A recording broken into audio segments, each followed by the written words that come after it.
Hey everyone, and welcome back. We're doing a deep dive today, and you know what that means, right?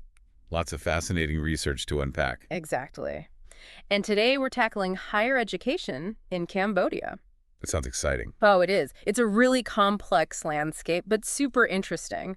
We've got all sorts of sources ready to go. Mm. Academic papers, reports, journal articles, book chapters, the whole works. Wow, so where are we starting with all of this? The present day. Yeah, we're going to start with where things are at right now and then sort of trace back and see how it all got here. I like it. Little origin story. Yeah. So are you ready to jump in? Absolutely, let's do it. All right, so when we talk about education in Cambodia, like right off the bat, there's one thing we can't ignore. I think I know what you're getting at. Yeah. The Khmer Rouge. The Khmer Rouge, exactly. That period was just devastating for the whole country. Absolutely, but especially for education. For education, yeah. I mean, just think about it. Schools closed, intellectuals persecuted, a whole generation basically robbed of an education. It's hard to even fathom the long-term effects of that, Totally. And that's what some researchers are saying, too. Like this paper by Ojisu and Williams from 2016. Oh, yeah, I know that one. They argue that the trauma from that period, it still shapes the education system today. Makes sense. It's this kind of unspoken force that's always there in the background. I see it as trying to build a house on unsteady ground. Yeah, perfect analogy. Okay, so we've got this really heavy historical context. Right. But there have been some major changes in Cambodian higher education recently, right? Oh, absolutely. There's been a huge push to expand access to higher education. Yeah. More universities, more students, the whole thing. Wow, so like way more people have a chance to go to university now. Yeah, exactly. Like Chea, in his 2019 research, he highlighted just how much growth there's been. That sounds like a really good thing. It does, right? Yeah. More people getting the chance to learn and improve their lives. Totally. What's not to like? Well, here's where it gets a little complicated. Just because there are more opportunities doesn't mean everyone has equal access to them. Ah, okay. Like, just because you go to university doesn't mean you have an equal chance of succeeding. So it's not a level playing field? Not exactly, no. Yeah. There's still significant barriers for certain groups of students. Okay, so who are we talking about here? Well, lots of research has shown that students from rural areas often face more challenges. Students from poorer families, and especially female students, they just don't have the same advantages as others. That's rough. It is.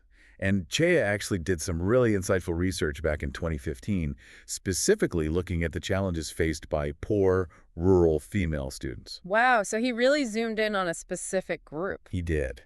And his findings are pretty eye-opening. So it's like they're facing multiple hurdles, not just one. Exactly. Financial burdens, societal expectations, lack of support, you name it. It sounds almost overwhelming. It can be, for sure. And it makes you realize that even when we have good intentions, like expanding access to education, we need to be mindful of who's being left behind. Yeah, because progress doesn't always reach everyone equally. Right, exactly. Okay, so we've got this push for more access, but what about the quality of education? Ooh, the quality debate. Yeah, is it actually any good? I mean, how do we even measure good in this context? Right. That's the million-dollar question. Yeah. And researchers have been going back and forth about this for years. Like who? Like Ford, NEM, just to name a couple. They've written extensively on this issue. Okay, so what are some of the sticking points? Well, defining quality is tricky, right? Because it's not just about having fancy buildings and lots of resources. Yeah, it's got to be more than that. Right. You have to consider cultural factors, economic demands. Like, what skills do people actually need to succeed in the Cambodian job market? I hadn't thought about that. All relative, right?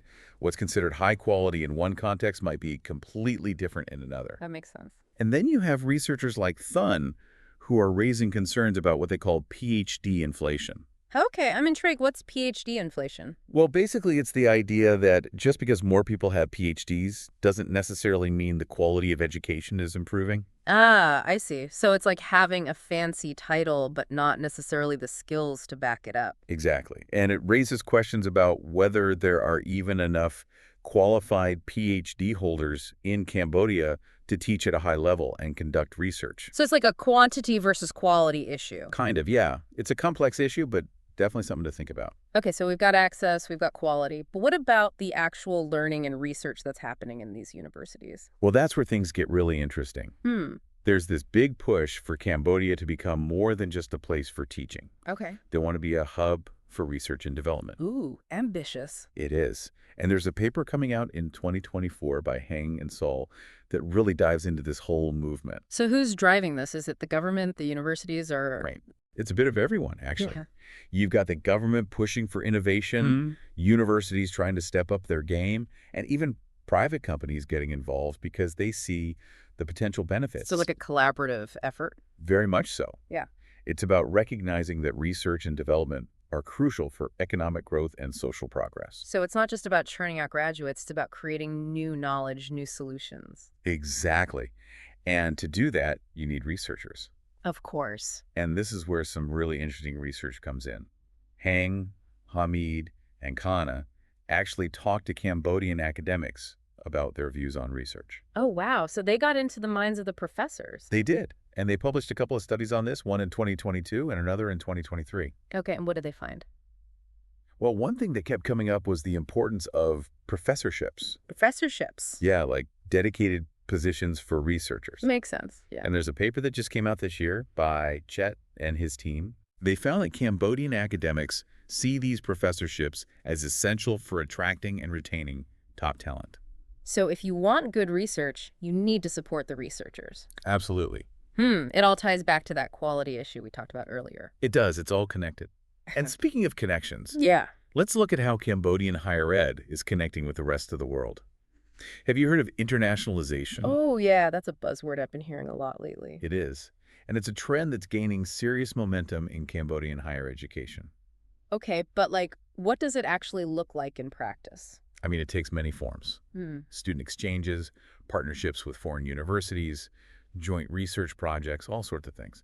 So Gromi and Bunry actually wrote a really interesting paper about this in 2021. Oh, I'll have to check that one out. Definitely worth a read. Okay, so Cambodian universities are basically going global. In a way, yes. They're trying to become more integrated into the international academic scene. But I imagine that comes with its own set of challenges, right? Absolutely. Yeah. It's not always a smooth process. Like what kind of challenges? Well, for one thing, Cambodia has its own unique context. Yeah. Its own history, its own cultural norms. Trying to fit into a global system that might not always align with those can be tricky. Yeah, it's not one size fits all. Right. And that's where research like Hill, Hell, and Van Couter's work is so valuable. Okay. They published a couple of studies back in 2021 comparing different approaches to internationalization in Southeast Asia. Oh, cool. So they looked at how different countries are handling this. Exactly. They compared Cambodia, Laos, Myanmar, and Vietnam. So we can say what's working and what's not. Kind of, yeah. It gives you this broader perspective. That makes sense. But even within Cambodia, I imagine there are different levels of engagement with this whole internationalization thing. You're absolutely right. Not everyone is on board. And there's some really fascinating research that just came out this year by Tech, Nuck, and Che. They actually looked at what factors influence academics' willingness to engage in international collaborations. So they basically asked, why are some people jumping in and others holding back? Exactly. And they found that it's a mix of things, really. Like what? Well, some academics are excited about the opportunities, Okay. the chance to network, to collaborate with researchers from other countries to get exposed to new ideas. That makes sense. But then others are more hesitant. They might be worried about language barriers, lack of funding, or just feeling overwhelmed by the whole process. I can see that. Change can be scary, especially in academia. Totally. But change is inevitable. And speaking of change, Yeah. let's talk about another major shift that's happening in Cambodian higher education, Okay, I'm listening. the rise of private universities. Oh, yeah, that's been a huge trend. It has. And there's some great research on this. Like, what's out there? Well, there's a study from 2010 by Lang where he actually asked students what they thought about private universities. Oh, interesting. So, like, what drew them to those institutions? Well, a lot of students felt like the quality of teaching was better at private universities. Hmm. Or they offered more flexible schedules, or maybe had specific programs that they were interested in. So it's like they had more options to choose from. Yeah, exactly. But of course, there's always the issue of affordability. Right. Private universities tend to be more expensive. They do. And that can create a barrier for some students. So it's that trade-off again, right? Yeah. Aspiring for a top-notch education, but having to balance that with financial realities. Exactly. And this influx of private universities, it's really shaken things up in Cambodian higher ed. Okay. In what way? Well, there's a paper by Che, Hun, and Song from 2022 that argues that the lines between traditional higher education and vocational training are becoming blurrier. Hmm. It's not Interesting. just about getting a degree anymore. Okay. It's about getting the specific skills you need for the job market. So it's becoming more specialized. Yeah, more targeted toward what employers are actually looking for. Hmm. Which brings up another important point, quality control. Ah, right. With all these new institutions popping up, how do we know they're all good? That's where accreditation and quality assurance mechanisms come in. So it's like a seal of approval that says, hey, this place is legit. Exactly. And it's more important now than ever before because students have so much choice. Makes sense. They need a way to navigate this increasingly complex landscape. They do, but it's not just about ticking boxes and meeting standards. Oh, so what else is there? It's also about relevance. What's the point of a high-quality education if it doesn't prepare you for the real world? Yeah, that's a good point. So it's a constant conversation between policymakers, educators, and industry leaders. They have to figure out how to align what's being taught in the classroom with the needs of the economy and society. Exactly. Like if Cambodia is trying to boost its tech sector, Right. they need universities that are producing graduates with those specific skills. Makes sense. But it's also about bigger picture stuff, Like what? like tackling social and environmental challenges. Okay. Think about climate change, poverty, healthcare access.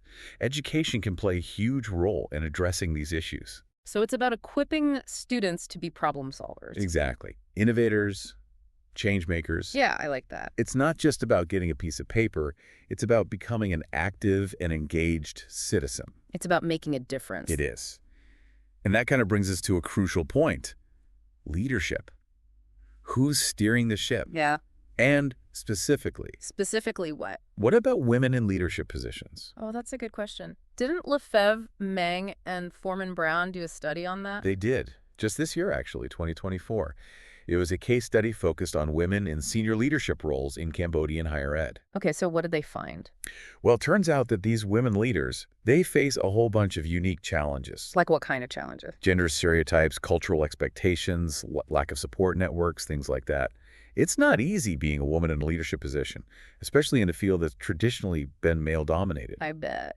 But what really struck me about this study was the resilience of these women. They're not just breaking glass ceilings, they're paving the way for others to follow. That's inspiring. It is. And they're committed to improving the quality of higher education in Cambodia. They see the value of it, the potential it has to transform lives. So it's not just about personal ambition, it's about a larger vision. Exactly. Yeah. They want to make a difference.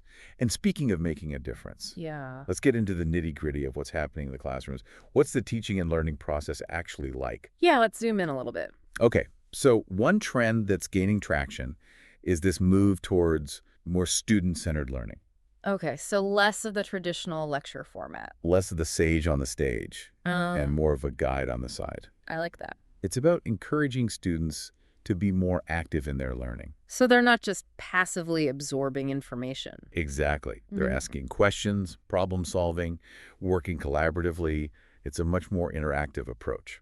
Sounds great in theory, but I imagine it requires quite a shift in mindset, both for teachers and students. It does. It's not just about changing teaching methods. It's about changing the whole learning culture. And that takes time. It does.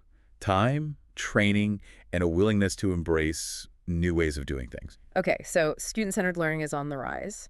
What about technology? I feel like we can't talk about education in the 21st century without talking about technology. Absolutely. Technology is transforming education systems all over the world, and Cambodia is no exception. So what are we seeing? More computers in the classroom?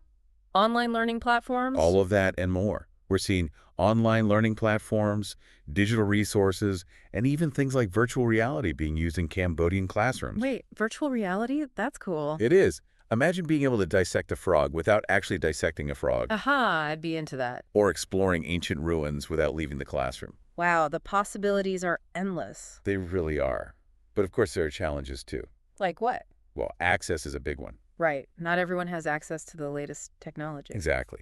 The digital divide is a real issue, especially in rural areas where internet connectivity might be limited. So it's not just about having the cool gadgets, it's about making sure everyone can use them. Exactly. And it's about ensuring that everyone has the skills to use technology effectively. Right, because technology is a tool. It is. And like any tool, It can be used for good or for bad. Speaking of tools, Yeah. let's talk about another important aspect of the teaching and learning process. Assessment. Ah, yes, assessment. How do we know if students are actually learning? That's the million-dollar question, right? And it's one that sparked a lot of debate in recent years. Okay, so what's the debate about? Well, there's this growing movement away from traditional exams Hmm. and towards more authentic forms of assessment. Okay, so what does that mean? It means less emphasis on memorizing facts and figures Okay, and more emphasis on showing what you can actually do with that knowledge. so it's about application, not just memorization. Exactly. Think projects, presentations, even community-based initiatives. So students are actually using their knowledge to solve real-world problems. Exactly. And this shift towards more authentic assessment, it's happening in Cambodia too. Okay, so how does that look in practice? Well, it means designing assessments that actually reflect the skills and knowledge that students will need to succeed in their lives and careers. So it's about making sure that what's being assessed is actually relevant. Precisely. It's about moving away from the idea that education is just about passing exams. Right. It's about preparing students for life beyond the classroom. Exactly. But of course, all these changes, all these innovations, they require resources. Oh, of course. You can't do any of this without money. Right. And one of the biggest challenges facing Cambodian higher education is funding. I was just thinking that. We've Yeah. talked about all these great ideas, but if you don't have the money to make them happen... Exactly. It's a major obstacle. So where does the money come from? Is it mainly from the government? Well, the government does provide some funding for public universities, Hmm. but it's often not enough to cover all their needs. No, they have to find other sources of income. They do. Tuition fees, private donations, international partnerships, things like that. It's a constant balancing act. Sounds like a lot of work just to keep things afloat. It can be. And it also raises questions about the role of the private sector in higher education. Okay, how so? Well, some people argue that private investment can be a good thing. It can help to boost quality and expand access. Right, because they have more resources. Exactly.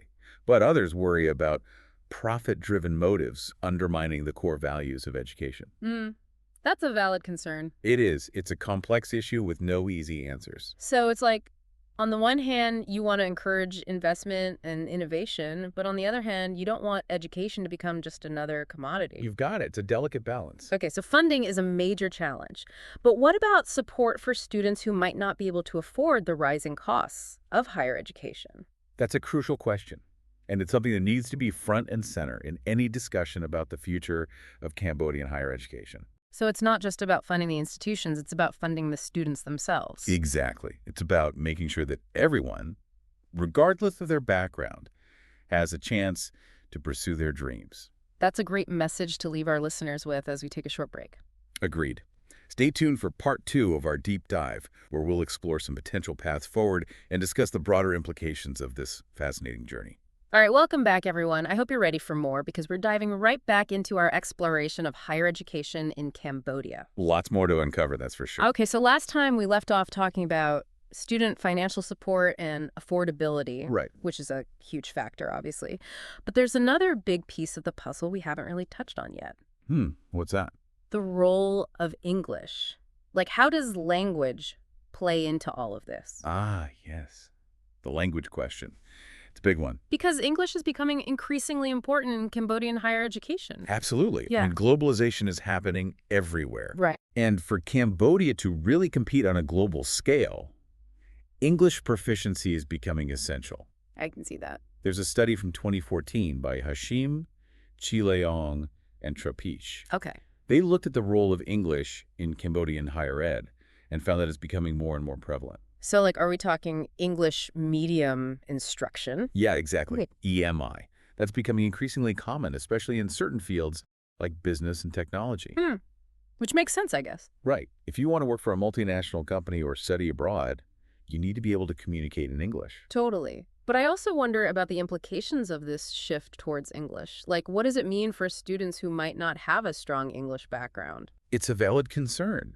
And there's been some research on this. Lynn and colleagues published a paper just last year, in 2023, where they explored the challenges and benefits of EMI in Cambodia. Oh, interesting. They found that while EMI can open up opportunities for students, it can also create barriers for those who aren't proficient in English. So it's like a double-edged sword. In a way, yes. It's a complex issue. But it's definitely something that policymakers and educators are grappling with. So it's not just about making English the language of instruction. Right. It's also about providing support for students who might need extra help. Exactly. Language policy is a really important aspect of education, and it can have a big impact on student success. Okay, so English is one piece of the puzzle, but what about the overall governance structure of Cambodian higher education? Like, who's calling the shots? Ah, yes. Governance. That's another crucial piece. Because it's not just a free-for-all, right? There's got to be some kind of system in place. Absolutely. And One and colleagues did a really thorough analysis of the governance structure back in 2018. Okay, and what did they find? Like, is it centralized, decentralized? It's a bit of both, actually. It's a complex system with multiple stakeholders. So, like, who are the main players? Well, you've got the government, obviously. Okay. They have a Ministry of Education, Youth, and Sport that oversees higher ed. But then you also have individual universities that have a certain degree of autonomy. So it's like a balance between central control and local autonomy. Exactly. And then you have other stakeholders like the private sector, NGOs, and international organizations. So everyone has a seat at the table? In theory, yes. Yeah. But, of course, power dynamics come into play. Right, because not everyone has equal influence. Exactly. And there's some interesting research on how these power dynamics shape policymaking in Cambodia. Like what? Well, there's a paper from 2017 by Sam and Dallas that looks at the role of stakeholder involvement in higher education governance. Okay.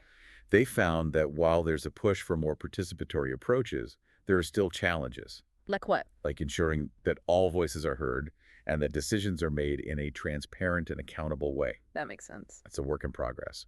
And then there's a really fascinating study from 2019 by Sen. Okay. He uses this concept of hybrid governmentality to analyze how power is exercised in post-conflict Cambodia. Hybrid governmentality. That sounds complicated. It is a bit theoretical, Okay. but basically it's about how different forms of power, like traditional authority and modern bureaucratic structures, interact and influence each other. Interesting. So it's like this mix of old and new ways of governing. Exactly. Yeah. And Sen argues that this hybridity has implications for how higher education is managed and regulated.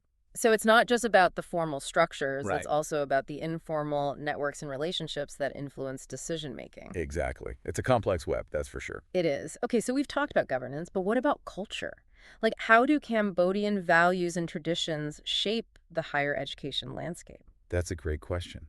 And it's something that often gets overlooked. Yeah, because education doesn't exist in a vacuum, right? Right. It's always embedded in a specific cultural context. Okay, so how does that play out in Cambodia? Well, there's a paper from 2020 by M that explores the role of traditional values in shaping educational aspirations. And he found that things like respect for authority, family obligations, and religious beliefs can all influence how people view education. Interesting. So these values can both support and constrain educational attainment. Exactly. And Stan actually wrote a whole book on this in 2022. Wow, okay. He argues that traditional Cambodian culture can sometimes create barriers to innovation and critical thinking in higher education. Because it emphasizes conformity and obedience? Yeah, something like that. Yeah. But it's not always a negative thing, Yep. like respect for elders, for example. They can be a positive force in the classroom. Right. It can create a more harmonious learning environment. Exactly. So it's a nuanced issue. It is. Okay, so culture is important. What about the future? Like, what are some of the key trends and challenges that we should be paying attention to as Cambodian higher education continues to evolve? Well, one thing that's definitely on everyone's mind is quality assurance. Right. We talked about that That's a earlier. big deal. Yeah. And there's a report from 2022 by Rath and Tao. They looked at accreditation processes in Cambodia and found that there's still work to be done, Like what? like strengthening the criteria for accreditation, making sure that the process is rigorous and transparent. Right, because that's how you build trust and credibility. Exactly. And there's a paper coming out in 2024 by Chang. Okay. He's looking at ways to enhance quality in Cambodian higher ed, particularly through faculty development. So investing in the teachers. Exactly. Because at the end of the day, it's the teachers who make the biggest difference in the classroom. Totally. Okay, so quality assurance is a key challenge. What else? Well, funding, of course, is always an issue. Right. We talked about that earlier, too. It's an ongoing struggle. Oh. And there's a growing recognition that Cambodia needs to find more sustainable funding models for higher education. Like what? What are some of the options? Well, one idea is to increase public investment, Okay. but that's not always easy, especially in a developing country. Right. There are always competing priorities. Exactly. So there's also a push for more private investment. But we talked about the potential downsides of that, too. We did. So it's a delicate balance, but ultimately, finding ways to adequately fund higher education is essential for its long-term sustainability. Agreed. Okay, so funding is a challenge. What about technology? We talked about how technology is already transforming education in Cambodia. Right. But where do we go from here? Like, what are some of the exciting possibilities on the horizon? Well, I think we're going to see more and more blended learning models. Okay, so like a mix of online and face-to-face instruction. Exactly. That allows for more flexibility and personalization. Interesting. And we're also going to see the continued rise of educational technologies. EdTech. Yes. Things like adaptive learning platforms, virtual reality tools, and artificial intelligence. Wow. That sounds futuristic. It does. But it's happening now. Yeah. And it has the potential to really revolutionize how we teach and learn. Okay, so lots of exciting possibilities. But I'm also wondering about the potential downsides of all this technology. Oh, for sure. There are risks, too. Like what? Well, one concern is that technology could exacerbate existing inequalities. Right, if not everyone has access. Exactly. Yeah. So it's crucial to ensure the technology is used in a way that's equitable and inclusive. So it's not just about having the latest gadgets, Right. it's about making sure that everyone benefits from them. Precisely. And there's also the issue of data privacy. Oh, right. With all this technology comes a lot of data. It does. And we need to be mindful of how that data is being collected, stored, and used. So it's not just about the technology itself. Right. It's also about the ethical implications of using technology in education. Exactly. It's a complex landscape. Yeah. But it's one that's full of possibilities. It is. Well, we've covered a lot of ground in this deep dive. We have. From the historical context to the current challenges and opportunities facing Cambodian higher education. It's been a fascinating journey. It has. And I think the biggest takeaway for me is this incredible sense of resilience and determination that we see in Cambodia. They've been through so much, but they're not giving up. They're pushing forward, striving for a better future. It's inspiring. It is. And it gives me hope for the future of education, not just in Cambodia, but all over the world. Well said. All right, welcome back, everyone, for the final part of our deep dive into Cambodian higher education. It's been quite a journey, hasn't it? It has. It really has. I feel like we've learned so much. Me too. From the lasting impact of the Khmer Rouge to these incredible efforts to make higher ed more accessible, more relevant, more, well, everything. Global, too. Oh, yeah, totally. This whole push for internationalization is really exciting. It is. But now I kind of want to step back and look at the bigger picture. The big picture. Yeah, like what does all this mean for the future of Cambodian higher ed? What are the key takeaways? That's a good question. I think for me, one of the most striking things is this incredible resilience. Resilience. Yeah. I mean, think about it. They rebuilt their entire education system from scratch after the Khmer Rouge. Right, and they're still facing so many challenges today. Exactly. But they're not giving up.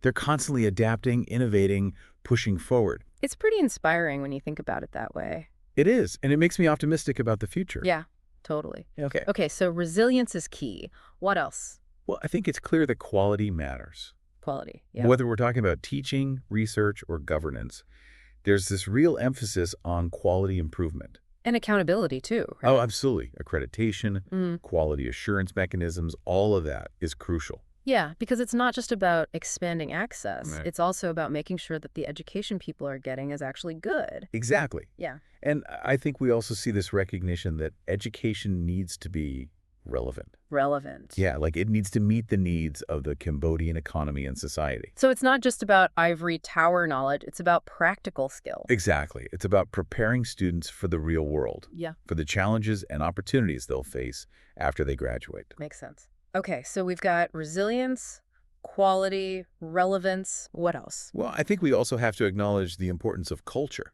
Culture, right? Cambodian culture and values, they play a huge role in shaping the higher education landscape. So it's not just about adopting Western models of education. No, it's about finding a balance A balance between what? between global perspectives and local traditions.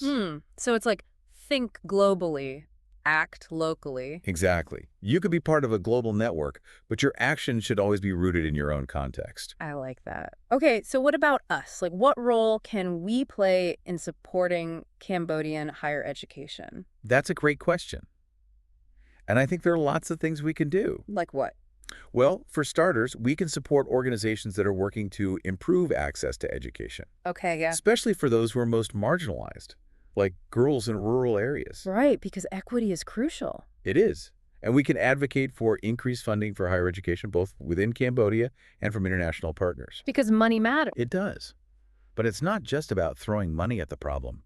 It's about investing in the right things, Like what? like teacher training, curriculum development, research infrastructure. So it's about supporting innovation. Exactly. Yeah. And we can also promote cross-cultural exchange. Oh, yeah, like study abroad programs. Exactly.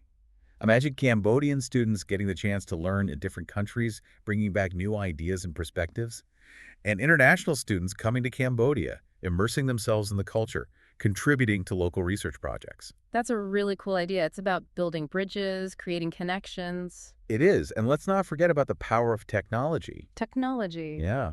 Online learning platforms can connect students and educators across borders. Virtual conferences can bring together experts from all over the world. So it's about creating a global learning community. Exactly. But amidst all this excitement about globalization and technology, we can't lose sight of the importance of preserving Cambodian culture and values within the education system. Right, it's not about imposing a one-size-fits-all model. Exactly. It's about finding a way to integrate global perspectives while honoring local traditions and priorities. It's about respecting different ways of knowing and being. It is. And it requires ongoing dialogue, a willingness to listen and learn from one another. So it's about humility, really. I like that. Humility. Recognizing that we don't have all the answers, but that by working together, by sharing our knowledge and experiences, we can create something truly special. Beautifully said. I couldn't agree more. Well, I think that's a great note to end on. I think so too. We've covered a lot of ground in this deep dive, but it's clear that the story of Cambodian higher education is still being written. It is. Mm, And it's a story that we can all be a part of. that's right. So to all our listeners out there, we encourage you to keep learning, keep exploring, and keep engaging with this important issue. And as always, you can find links to all the sources we mentioned in the show notes. Thanks for joining us on this incredible journey. Until next time, keep diving deep.